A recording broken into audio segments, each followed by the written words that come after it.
You guys move up in the national rankings. You guys also announced in the regional rankings, I believe, fifth. It's important because the top 7 teams move on to the playoffs. So if the playoffs ended today, you guys would be in.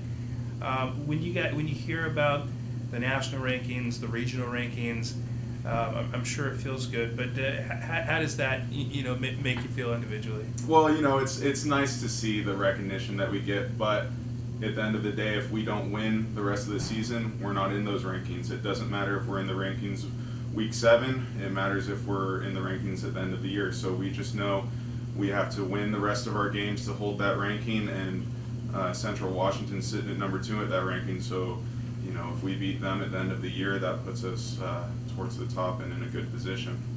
Yeah, obviously, from the media standpoint, I'm sure from the fan standpoint, we can't wait for a Humboldt Central rematch at the end of the season with a lot on the line. But to get to that point, you still got a Simon Fraser team that you got a win against, a team that struggled this season. But you guys are making the long drive up there. Coach said a couple years ago there's bad weather. You guys lost and kind of put you out of title contention. How do you guys stay focused just on the game this week and not kind of think about what could happen eventually? Well, I think it's important to focus on what we do and not who we're playing against. There's things, even in wins, that we can clean up, and we have some mistakes that we had against Western Oregon that we can fix against Simon. And as long as we play our best, we're in control of the outcome. So we're not going to let the weather, we're not going to let the travel affect it. We're going to be focused on what we need to do, and regardless of the opponent we're playing, we're going to give it our best. What is the feeling? What is different about this road trip? Now you've taken this road trip a couple times up there to Simon Fraser. Is it the distance? Is it just playing at a? What gives it a different feel? Well, it's the only trip we have to bring a passport for, so that makes it different. It's a unique experience. Not many people get to leave the country in general as often as we do, and let alone for football. I think it's a cool experience getting to ride on a bus for 15 plus hours. You get really close with your teammates. It builds the camaraderie, it builds the friendships, and it also allows us to focus on what we need to do. We don't have the outside influences of school or people outside the program when we're traveling. It's just all about the Jacks, and I think most people enjoy the road trips. Going to Canada is always fun, and it's always a fun time going up there. Just remember your passport. Yes, I know we have a few people who had to go get passports yesterday morning up in Sacramento, and that would be a mess. Yeah. Now, since the Central loss, it was a game that Gardner did find the end zone. For the linemen, is there anything you guys did kind of getting ready for Azusa? Anything differently, a talk or anything like that to kind of refocus and get ready for the Azusa and then the game last week? Well, Jaquan always gives us our best, and we appreciate him so much that anytime that we underperform like we did against Central Washington, we take that personally, and we need to we just had a meeting and said, we have the best running back in the nation. We have the best running back to ever play at Humboldt State. We give him an opportunity. If we just give him an opportunity, he's running for 200 yards. That's what he did against Azusa. That's what he did against Western. When we do our job, when we have that chip on our shoulder, that it's on us to have success, then it just allows him to have so much more room to run.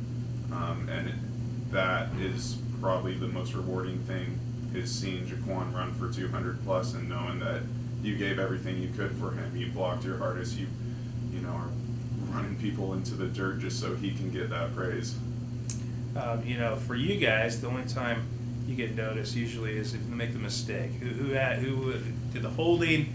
Who did the false start? But overall, it's Gardner's not the person to say, hey, it's all me. He's always talking about the guys he has up front.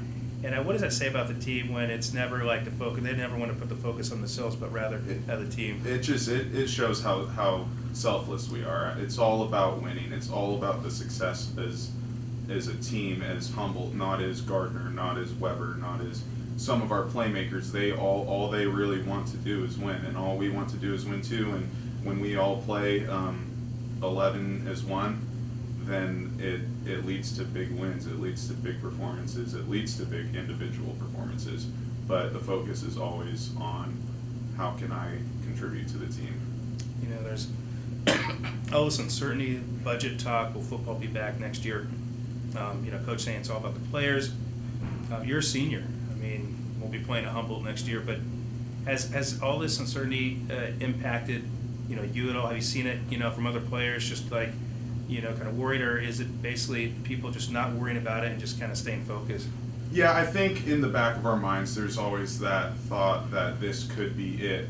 This could be the last time, the last trip to Simon Fraser that any Jacks team ever takes. And I think that alone increases our focus, increases our will to do what we need to do. We can't control the budget. We can't control the decisions that are being made outside of our team, but we can control the outcome of the games. And Coach Smith always says, you know, we want to make their job to decide whether they want to end the program or not as hard as possible. And it's hard to cut a winning team. And if we keep doing what we can do and show that Humboldt State football is more than just a football team at a Division II school in California, that it's a pride of, you know, Humboldt County, a place where I grew up, a place where I looked up to the sports teams here growing up, then we can really make a difference that way. All right. One last question. Your alma mater, Eureka High School, they're doing very well this year. They're undefeated. They're in a good position to win the Big 5 title this year. Have you got opportunities to go check them out in action? Just how proud are you? You know, I'm sure you still know guys on the team and coaches, but have you been able to do that? Yeah, I checked them out a few weeks ago, and I was really impressed with what I saw. A lot of my former coaches from when I was playing are still there. Coach Montana's playing, and then Coach White, who coached my brother, is still there. And it's encouraging to see a successful young Lumberjack team. I have former teammates who are coaching on that team now, like Baba Lee was there when I was at Eureka High. And it's really cool to see him take a leadership role and to see young guys who looked up to our team when I was in high school, like Cruz Montana, Alex Miller, young successful athletes who've really grown up and done something special. And I know they got a really good shot to win this league title, get a high NCS ranking, and that's something that I didn't even get a chance to do my junior and senior year. So they are already having much more success than I experienced in high school. So I'm proud and happy for them. Good stuff. Yeah. All right. Hey, real